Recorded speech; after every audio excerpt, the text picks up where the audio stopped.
बालेश्वर जिला नीलगिरी उपखंड ऋषिया डैम निकटरे माँ दुखिलापाट मत्स्यजीवी समवाय समितिर माछ मंडी उद्घाटित हो जाइए। उत्सव में मुख्य अतिथि भाव सेफ्टर निर्देशक बसंत कुमार दास जोगदे मंडी को उद्घाटन कर ऋषिया डैम रे माछ चाष करी उपांत अंचलर महिला और पुरुष माने स्वावलंबी हो पारिबे सेथिपई भारत सरकार सेफ्टी विभाग तरफ ऋषिया रे चाषी को 4 क्विंटाल माछ जाल प्रदान करा जिबा सह चाषी को तालीम दिया जाइछि। एही कार्यक्रम रे कुलडिया वन विभाग फॉरेस्ट गार्ड, नीलगिरी मत्स्यजीवी एएफओ, नीलगिरी जलसेचन विभाग अधिकारी माने उपस्थित थिले।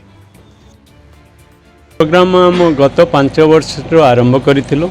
आमर जो भारत सरकार अधीन रे जो एसटीसी प्रोग्राम अच्छी ट्राइबल डेवलपमेंट प्रोग्राम केवल एठी ने मयूरभंजर कालो सुनेई चूज करूँ। एठी आम करूँ प्रथम आम एठी वैज्ञानिक इंटरवेंशन माने माछ आनिकी रिजर्वर रे छाड़ी देउथिले।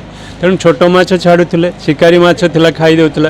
तेणु आम प्रथम पेन कल्चर इंटरवेंशन करूँ जो 2 टन 2टा पेन देइथिलु, 2 टन खाद्य देइथिलु, माछ भी देइथिलु। माछटा आम कलिकता से समय एठी मिलु नथिला, आम कलिकतारू माछ देइथिलु। तापर आम देखिलु जे सेमाने जेते माछ 2 टन आम जदि 30-60 हजार माछ देइथिलु सेमाने देखिला तांकर माछ प्रोडक्शन 10 ରୁ 15 टन अधिक माछ सेमाने पाइथिले। तापर आम से इंटरवेंशनटा रखलु। तापर सेमाने को जो बोट गोटे देइथिलु, एबे आ गोटे इंजिन चालित बोट देइछु जो माछ धराधरी जो धरिबे पिछन सेटु आनिकी माने फटाफट जीवंता माछ की आनी परिबे। ता सहित पेन रो नेट गुडा छिड़ी जाइथिला, नेट ए वर्ष देइछु। गत वर्ष 30टा जाल देइथिलु 3टा मछुआर को, ए वर्ष 30टा जाल।